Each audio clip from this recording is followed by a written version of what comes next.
contador de historias.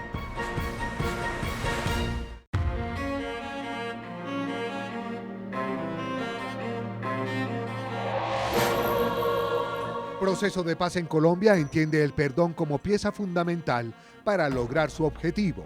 Familiares de víctimas y sociedad en general creen que perdonar a los victimarios es posible de palabra, pero no de corazón.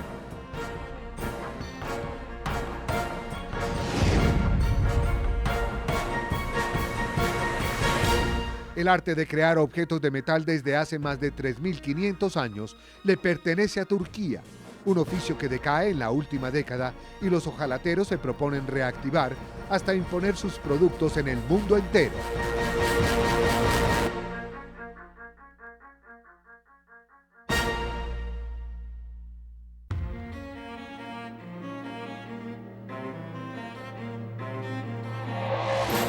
¿Qué tal, amigos? Tener el privilegio de llegar a ustedes nos lleva a trabajar sin descanso en la búsqueda de historias extraordinarias como las que hoy creemos que verán en esta reunión que tiene por objeto pasar un tiempo bastante agradable, edificante y diferente. Bienvenidos al Contador de Historias. Enorme expectativa ha creado en el mundo el proceso de paz que el gobierno colombiano y la organización guerrillera autodenominada Fuerzas Armadas Revolucionarias de Colombia, FARC, intentan consolidar luego de más de 50 años de crudos enfrentamientos que dejan miles de muertos, desestabilización política y social. Las partes enfrentadas y sentadas en la mesa del diálogo están convencidas de que el perdón es la clave principal para garantizar la conquista de la paz. Incluso para la mayoría de los familiares de las víctimas y los negociadores, en el ambiente generado en los encuentros en La Habana, Cuba, es favorable. Sin embargo, para los afectados directamente, perdonar a los victimarios es posible de palabra, mas no de corazón. Esta crónica intenta explorar si resulta posible para la sociedad colombiana sellar esas heridas, olvidar el dolor y el desconcierto que a una guerra de tantos años ha dejado para finalmente admitir honestamente la inserción a la cotidianidad de miles de personas que dedicaron su esfuerzo a secuestrar, asesinar, reclutar menores, traficar con drogas y someter a un país al descrédito internacional mediante la generación de los peores horrores.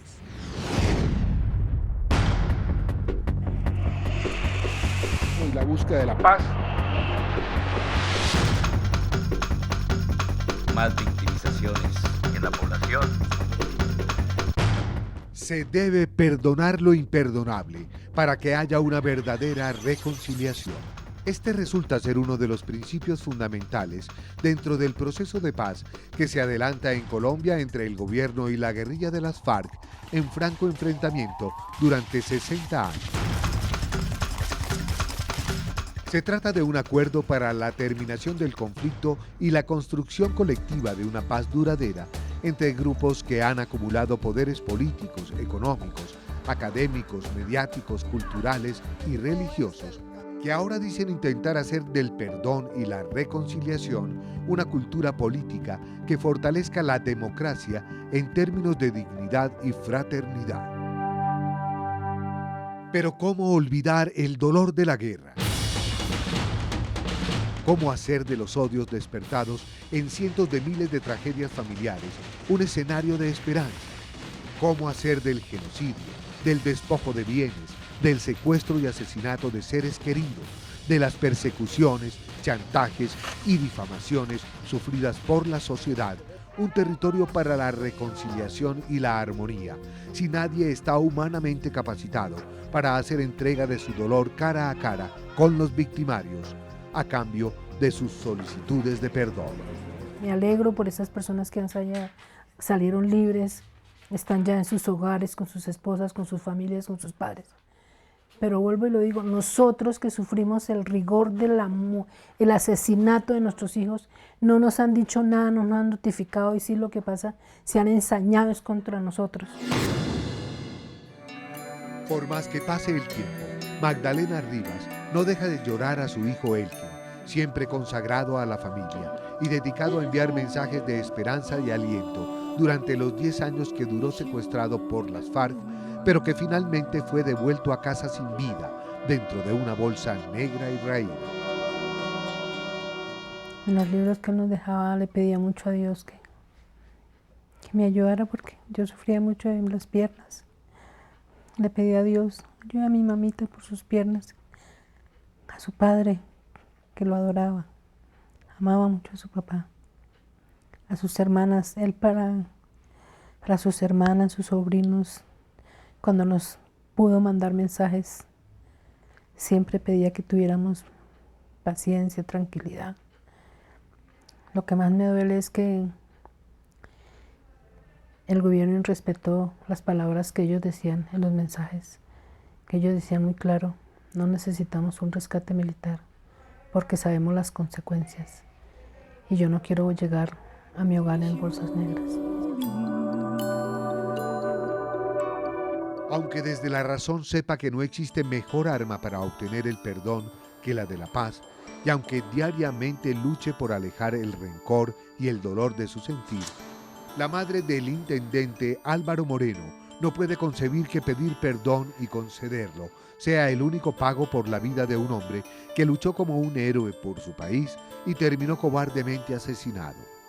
Yo creo que sí, pero sentiría mucho dolor. Le preguntaría que por qué mató a mi hijo. Pero desgraciadamente dicen que los que lo estaban cuidando ese día eran nuevos por ese día, porque si hubieran sido los que ellos cuidaban, no lo habían matado. No creo que hubieran matado a mi hijo, porque ni ninguno de esos 4 que mataron, de los que estaban con él, que eran todos que andaban. ¿Cómo creer que es verdadera la solicitud de perdón de los asesinos? Se pregunta el padre de Elkin si aún pasados 2 años de conocer acerca de su muerte, las FARC aún le ocultan la manera y las circunstancias en las que cegaron la vida de su hijo. No lleven a una persona que tiene el dolor, que lo está sintiendo. Ellos tuvieron su dolor, pero es que nosotros lo estamos sintiendo más. Entonces lleven a uno de esos, a ver qué puede decir y enfrentarse a quienes fueron los causantes, tanto de los unos como de los otros, que le mataron a su hijo. ¿Qué le pueden decir? ¿Qué le están pidiendo? ¿Que le perdonen o qué es lo que están haciendo con los sentimientos y con la humanidad de esas personas?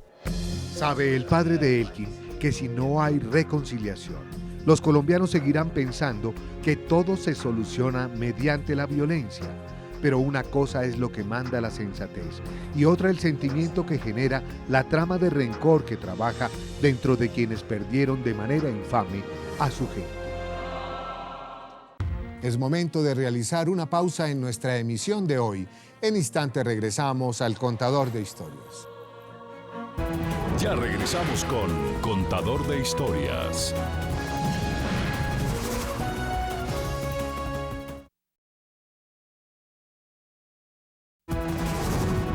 Continuamos con Contador de Historias.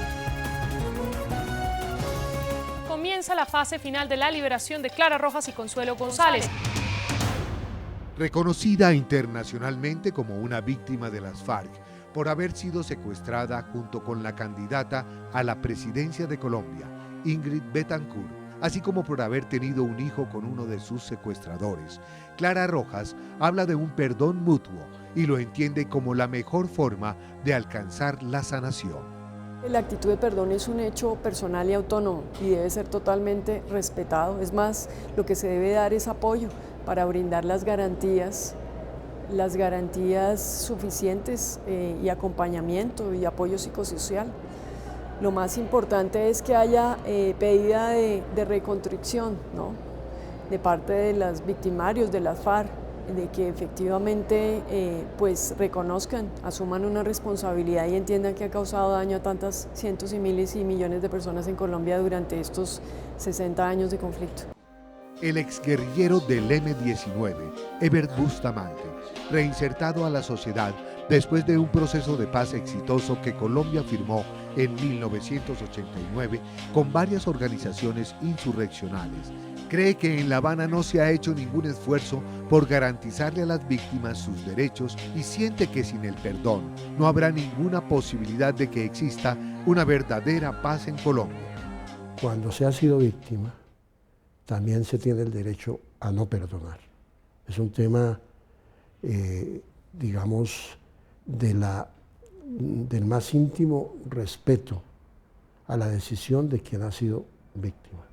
Por lo tanto, no se puede censurar.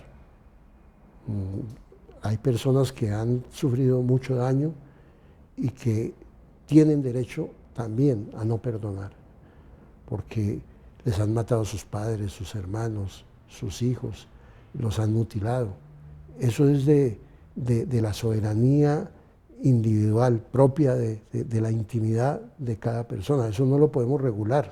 Analistas del proceso entienden que el aspecto humano resulta ser el más importante de todos cuando se desea alcanzar la paz, porque la guerra comienza en la mente de los hombres y es allí donde debe terminar.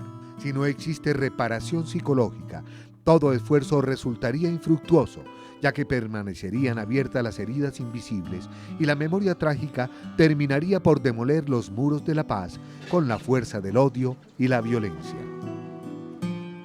Pues yo no creo que haya muchas personas de acuerdo con perdón, porque ahí sí, como se dice, el único, entre nosotros que nos perdonemos es un poco difícil. El único que nos puede perdonar es Dios, y a Él siempre le pedimos y le damos gracias por todo lo que nos da el diario vivir, y seguramente pues hasta que nos toque también ir al encuentro con nuestro hijo. Pero que sea el perdón, como se dice, de llegar a decirle, no es que yo lo perdono, pues es un poco difícil. Para mí es un poco difícil hacer un daño tan grande y somos seres humanos, tanto los unos como los otros, enfrentarnos a una situación de quitarle la vida, como todo lo que está sucediendo en el país, sin haber justicia, porque no hay.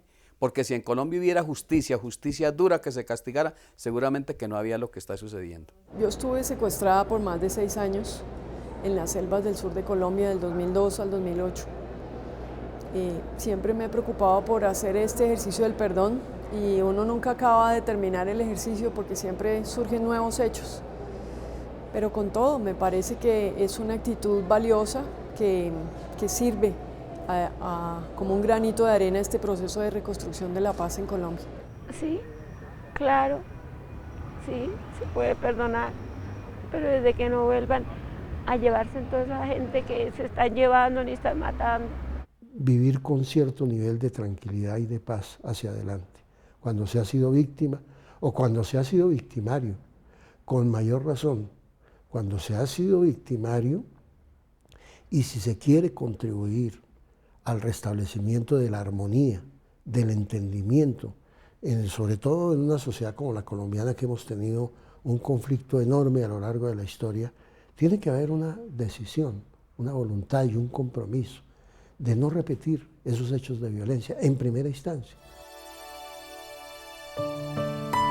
Expertos en resolución de conflictos nos recuerdan que las heridas permanecen en la memoria de las personas y no se cierran ni con el tiempo ni con la reparación económica. Tan solo cicatrizan cuando quien causó el daño nos pide perdón desde lo profundo de su corazón. Solo entonces puede reversar el proceso de satanización hacia el victimario y se da cabida y entendimiento a lo que pasó y por qué sucedió.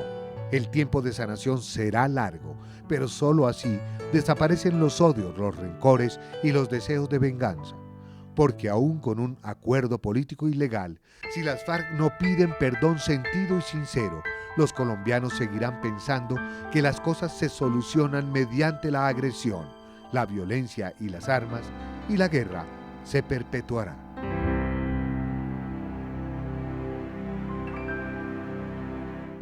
Hacemos una breve pausa. En instante regresamos al Contador de Historias, luego de unos mensajes de todo su interés. Ya regresamos con Contador de Historias.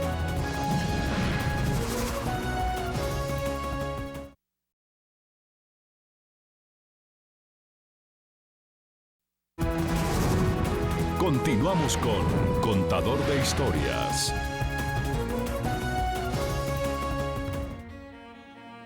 La historia de Turquía ha estado signada por el arte de crear objetos de metal desde hace más de 3.500 años. No obstante, en las últimas décadas, este oficio milenario se ha venido perdiendo poco a poco, al punto de ver reducir su producción en un 10% durante el año 2014. Pero este es un fenómeno que los artesanos no dejarán pasar por alto. Preocupados, han reanudado sus labores de tallado en jarrones y cuanto objetos se pueden ingeniar.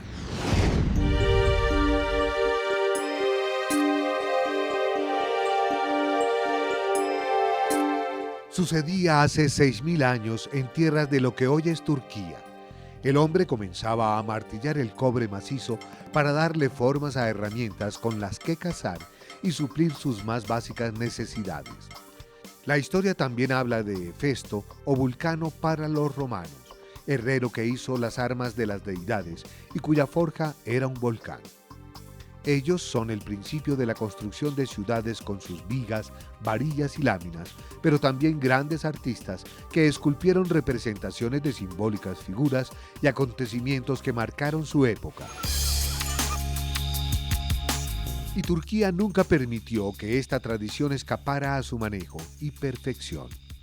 Jamás estuvieron, y ahora tampoco lo están, dispuestos a abandonarla, porque un descuido semejante representaría dejar diluir la historia que los ha forjado como pueblo, en virtud de su ruda presencia a lo largo de milenios.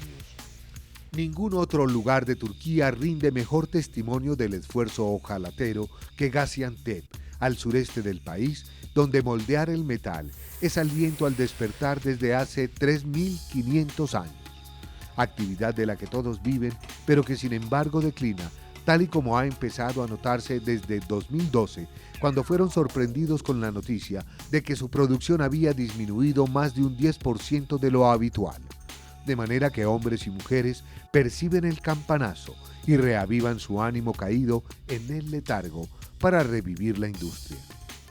En el pasado la gente utilizaba el cobre para utensilios de cocina, así que muchas personas trabajaban en esta profesión. Luego empezaron a aparecer otros productos y la mitad de los artesanos dejó de hacer esto, y la otra por la edad falleció. Yo soy uno de los 4 más viejos que aún sigue haciendo esto. Gaziantep está cerca de la frontera con Siria y resulta ser bastante conocida debido a que allí se produce el 70% de las artesanías hechas de cobre y prácticamente todo el arte de la hojalatería. Piezas basadas, la mayoría de ellas, en diseños del Imperio Romano y la dinastía selyúdida, que desde siempre les ha regalado el toque clásico y a la vez sofisticado que aman los compradores. Pero la cruda realidad de hoy demuestra que el desestímulo a la labor es gigantesco, al punto que las estadísticas arrojan la cifra peregrina de apenas 10 hojalateros en actividad permanente, luego de que la dinámica exigiera hasta hace pocos años el concurso de 400. En nuestro sector hemos tenido este problema laboral. En el pasado teníamos 400 artesanos y hoy tenemos unos 10. Gaziantep es famosa por todo el mundo por sus obras en cobre, pero ya no hay artesanos que hagan y quieran hacer este trabajo, teniendo en cuenta que nuestros productos se venden bien, pero ahora el problema es que no hay con quién trabajar. Hasta hace un par de décadas era costumbre transmitir la tradición de la hojalatería a cuanto hombre iba naciendo en una familia de Gaziantep. A los 10 años ya empezaban a ser diestros y era así como el negocio del cobre mantenía una oferta abundante y un comercio dinámico. Pero el mundo cambió y empezaron a sentir la competencia que trajo consigo la modernización con sus productos en serie. El oficio poco a poco dejó de percibir utilidades y obligó a los artesanos a buscar nuevas actividades y a encontrar maneras diferentes de sobrevivir y sostener sus hogares. Algunos encontraron caminos, pero la mayoría se rehúsa a dejar perder la tradición y mantienen una lucha titánica por no desaparecer. No es suficiente, puedes creerme, pero es demasiado tarde para mí para aprender otra profesión. Esta es la única cosa que puedo hacer. Si me preguntas por qué, es porque tengo ahora más clientes que en el pasado.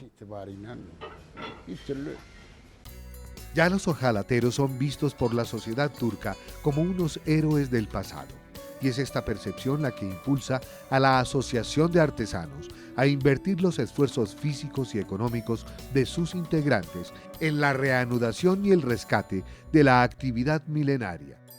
Concentran sus acciones en la capacitación de las nuevas generaciones que rápidamente absorben toda enseñanza, lo mismo que incluyen a la mujer en el difícil proceso de moldear cobre.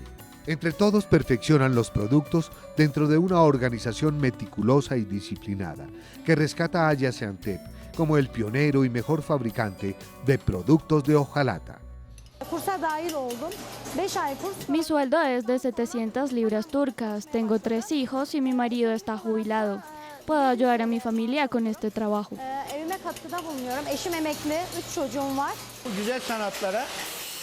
Empecé a hacer las bellas artes como un hobby en 2006 después de que mi esposa falleció en 2004 porque me sentía deprimido. Las cartas en Gaziantep están jugadas. Cada obra refleja la perfección adquirida por tradición desde muchos años antes del nacimiento de Cristo. Le resta esperar que toda Turquía valore su esfuerzo y sienta el orgullo de su historia en esas piezas, para que invite al comprador a obtenerlas hasta volver a ser reconocidos mundialmente como los grandes maestros de la hojalatería.